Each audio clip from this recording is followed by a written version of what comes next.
A brass monkey statue turns 1 copper piece into 1 gold piece 1% of the time. Oh, hey. How you doing? I was just doing some reading. A little different this time. Just doing a bit of reading of Shadowdark. If you don't know, if you've lived under a rock for a year, you don't know what I'm talking about. We'll talk a little bit about this. We're also going to talk about what I'm doing with my Zine Patreon for the month of August and September and October, which is going to be kind of interesting. So let's find out.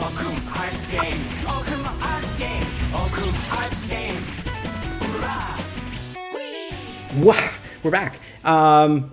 Yeah, so I don't know. Like I said, if you've lived under a rock for the past year and a bit, you don't know what Shadowdark is. But if you're in the know, Shadowdark is a sort of a neat mashup by Kelsey Dion of old school role playing D&D and 5th edition D&D. So it's got a very cool old and new sense.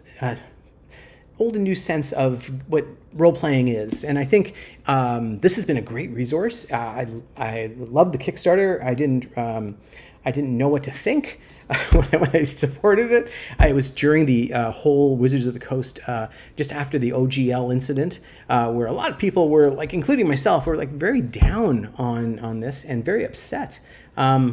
I didn't know what I was going to do next. I had a lot of games. I had a lot of skin in the game. I had Gamma World, which had been built up. Had spin-offs of White Box role-playing that was based on the original D&D that had been floating around out there, and I'd been playing, and it was kind of ruining the fun. And I think Shadowdark captured people's imaginations, and it was just so audacious that they were doing this. Kelsey was doing this. That I think it kind of reignited a lot of passion for the game, and it wasn't for nothing. This is a great book. Just the tables alone are amazing. It's very similar in the way that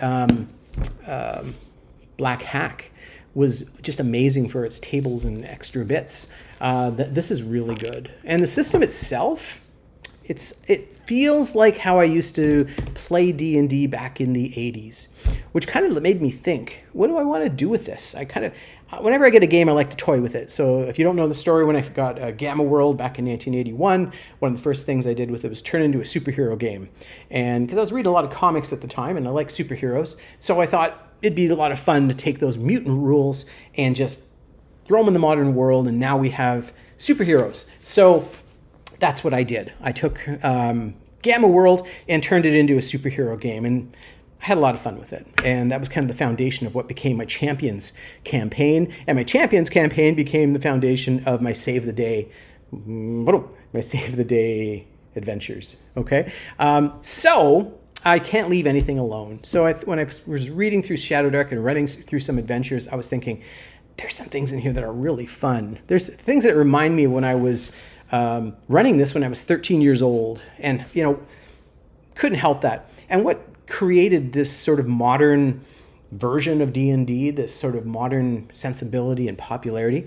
Well, other media, like shows like Stranger Things, right? So what I did, Stranger Things have happened, was back in 2016, I wrote up a White Box expansion called Radical Kids, where you could be a character in the 80s. I had 5 levels. It was very short because I was thinking these weren't quite first level characters. They're not as powerful as first level characters, but they're not exactly what, in Shadowdark you would have called a gauntlet 0 level characters. They're just a little bit more robust than that. They can do more things and they can take more. So I wanted to kind of play with that and see what I can do. So what I'm doing, don't know if you know, I'm running the Zine Patreon, where I'm going to take every month and do something. So last month I did 2 Starborg zines, a little ambitious. I should have just done 1, but I did 2 because I felt like when you jump in on something, you want to get more. You want to get something for what you got. So I gave out 2 for July. For August, I'm working on a Shadowdark spin-off series called Radical Kids for Shadowdark. So I'm taking this foundation of what I've written already for White Box, and I'm grafting it into the world of Shadowdark, which when you look at the two games, they're fairly compatible, but they're also very different in philosophy. One nice thing about Shadowdark is that it has something called modes of play. So you can play a pulp mode, you can play a grinder mode. Basically, you can play the game a little differently. So one of the things, for example, that I'm going to be using for Radical Kids is the no maximum luck tokens that you can have. You're going to start with 1 to 4. And luck is going to become really important because, you're a kid. You're going to fight a vampire? Good luck, good luck. Or werewolf? That thing's going to rip you apart. No, you're not going to succeed. If you play Radical Kids or if you play Shadowdark like a murder hobo, you're probably not going to make it. You got to be a little smarter. Gotta be smart. So one way to do that is to reflect the mode of play, and that's one thing I really like about Shadowdark is that it's got a lot of ways of mixing in all kinds of cool ideas that are going to let you play the game the way you want to play it. Okay, so it would be no fun making up a character for Radical Kids and then in your first adventure is a total party kill. Where you find. There's a vampire skulking in the streets of your small town. You track it down to its house. You go in the house, and it just becomes like you get picked off one by. Now, I'm not saying that would be fun, but for who? For the GM. It would be fun for the GM. Well, it could be fun for the players too. But you see what I'm saying? It's a different thing. In Call of Cthulhu, you're not going to be murder hobos. That's not going to happen. You're not going to run into Arkham with dynamite sticks and machine and Tommy guns and take down that town. That's not happening. Dagon's going to rise from the sea, and it's going to be all over for you. So you've got to be smarter. It's got to be different. It's got to be a different approach to the game. So maybe you get rid of the vampire by destroying his lair before he can come back to it and trapping him in the sunlight. Maybe you destroy the giant monster with a ritual spell. It's in an old book in some haunted house down the trail. Whatever it is, I think this should provide more opportunities for role playing, and it should provide more opportunities for thinking rather than doing. I think that's probably better, and I think the foundation of role playing. I think that's the foundation of role playing as well. So also, the Shadowdark has sort of swept this year's Ennies at Gen Con. It won all of its categories, including Best Game. So I think there's a lot of buzz. A lot of people are interested in it. So, back in February when I was floating this idea of what I wanted to do with Radical Kids and putting it into Shadowdark, I wasn't thinking of that, but it's kind of worked out. And I think more people are going to find out about Shadowdark and play Shadowdark. And by that, measure, there are going to be people that are interested in other genres as well. And so I think expanding what Shadowdark can do and showing people what Shadowdark can do is not a bad thing. It's not a bad thing. So this month, August, had to check, August is going to be a player's handbook. There's going to be 11 character classes. Get it? 11 character classes. Yeah, you get it. They're going to be jocks and preppies and skaters and kiddos. There's always a kid in the story. Outcasts and goody two-shoes and bookworms and, it's ditzes. There's always somebody who's just kind of like a little ditzy. Artsies. There's going to be, as well, the 11th class is the Terra Incognita, and Terra Incognita is the unknown. It's the character type that has some sort of power, and to balance those powers, because it would be kind of fun to play it like Teen Titans or something, but to balance those powers, you need some sort of weakness. You need something. So how are you going to balance this character who can maybe move a truck with their mind? What kind of weakness do they have that kind of counterbalances that? Or you could get another weakness and become even a little bit more powerful. So in some ways, the Terra Incognita class will become balance to the monsters, kind of like fighting monsters with monsters in some way. But I think it'll be a fun class to play. But I think it'll be a challenging class to play as well. So I think that's what it's going to be. So as I said, there's going to be a different way of playing, and I didn't want to take the characters into first level like regular characters because, I mean, if you're playing a 13-year-old, you're not going to be like a first level fighter. I mean, I've seen some big 13-year-olds playing football and games like that, but I think there is a kind of a pre-adventure thing we can do with this, which I could see translating into a Shadowdark campaign as well. You could play these characters that are, not quite level 1, but they're not as weak as level 0 characters. I think there's something to that. And advancements, instead of experience points, I decided that it's going to be per season to kind of reflect the source material. So in season 1, when you start out, you don't know a whole bunch about the world. You're not that, you can do some things, but you can't do everything. And when the season ends, you've learned something, and you can kind of fine tune your skills to become a little bit more powerful. And then in season 2, you're a slightly different character. You can do a bit more. You know a little bit more. You're a little bit more formidable. You're seasoned. And I think that's going to be a lot of fun. So I'm thinking, like I had 5 levels with the white box. I'm thinking maybe about 5 to 6 seasons, to play out a whole campaign. I think that would be reasonable. The seasons could relate to grades in school, so maybe starting at grade 7, 8, all the way through high school. And then by the time you finish the campaign, or when you finish the campaign, maybe there's another game. I don't know, that you could start at first or second level. I think when I wrote the white box version, you started at second level and you had some of the abilities that you had as a kid, but you also had first level abilities or second level abilities as whatever class you chose. And I think that might be the way to go with that. I think that'll be kind of fun. So what do I need? Modes of play. So the play has to be modified somewhat. New classes, obviously equipment. Bringing Shadowdark into the modern world. Shadowdark has this great mechanism of torches. Okay, Shadowdark. It's why it's called Shadowdark, where the torches only last for an hour of real time. So you have to track them.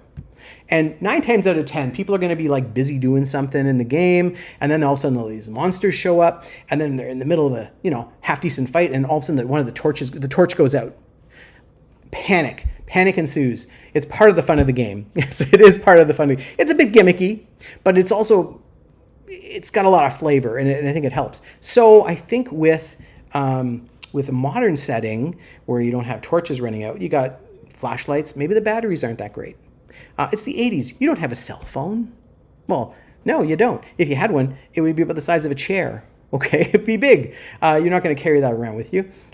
So, if you're like me and you had these flashlights and these, technical equipment from the 80s, it didn't work that well. Batteries ran out, got wet, electricity.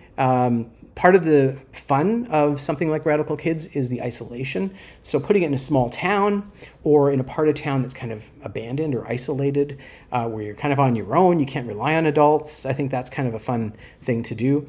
The whole idea of the Gen X drinking out of hoses and riding their bikes around and coming in when the streetlights come on, that's not inaccurate.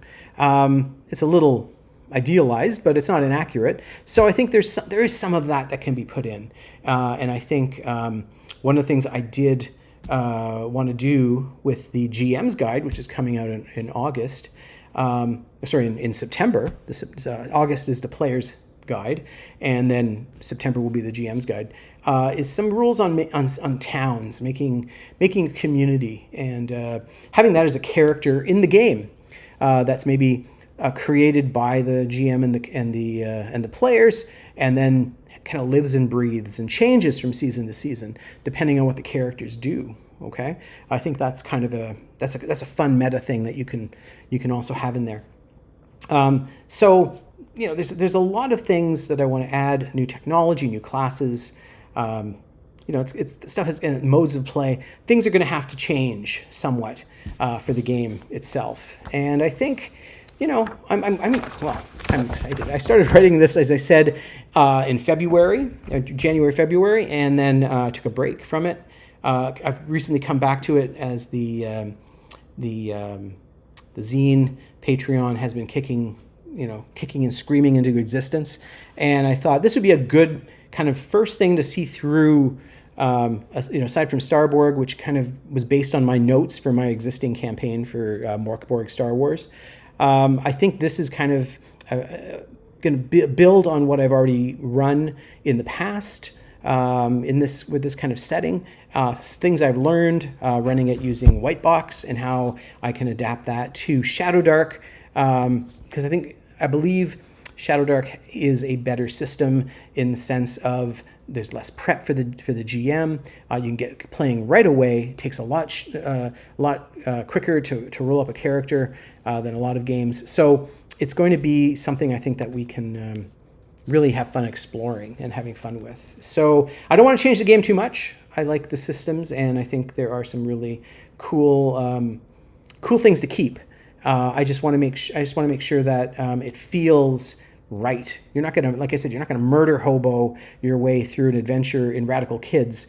You're not going to take down the big bad in the first episode. No, that's probably not going to happen. That's a bad way to play. That's a quick season. I suppose you could do that in the first adventure, and then the second adventure is a whole new bunch of kids at school. Like, what happened to little Jimmy? Let's go and try and solve this mystery. You could do it that way, but I mean, that's a revolving door of characters, and that's not quite what the genre is about. That's not how the genre feels. So I'm going to have to come up with new rules for when you drop below 0 hit points. What happens most of the time in this genre? Your character doesn't die. The character changes somewhat. The character comes back in some way. The character has to the other characters have to make a sacrifice to bring the character back in some way. So the character ends up in hospital. Something happens where the character is brought back and saved. It's for drama, and it makes sense in the story, and it doesn't feel cheap. It doesn't have that sort of revolving door. Superheroes die and then they come back the next season. Why? If what's going on? So when the characters in Radical Kids drop below 0 hit points, something's got to happen. Something's got to give. So anyway, something needs to be solved there. That's basically what I want to do with August for the Player's Handbook, September for the GM's Guide, and then in October, I thought it'd be fun to have a Halloween-themed adventure, because a lot of the monsters that are going to show up in the GM's Guide are going to be based on scary movies from the 80s. So it'd be kind of fun to make it kind of Halloween-y and do something with that. And then I would like to see what people would like in the game.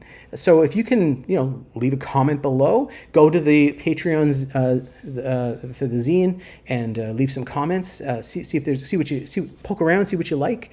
I'm going to be posting some previews of classes and ideas. I think that's what the Zine Patreon's all about. It's about collaboration and coming up with ideas. So leave some ideas in the comments. What do you want to see in a game like this? There's some games out there already that are like this, but what can I do using Shadowdark as a framework to make this, a unique experience that it would be a lot of fun to play? Let me know. Let's figure this out. We can figure this out together. So again, don't forget to like this. Don't forget to subscribe to the channel. Don't forget to share this with people, and leave a comment, definitely. What do you want to see in a Shadowdark Radical Kids setting? I think it'd be a lot of fun. I had a solo rules book that I was working on for Starborg, and then they came out with a solo book, which was great. It's a good book. I don't know if I can use it because I had already written one for it, and I like what I wrote.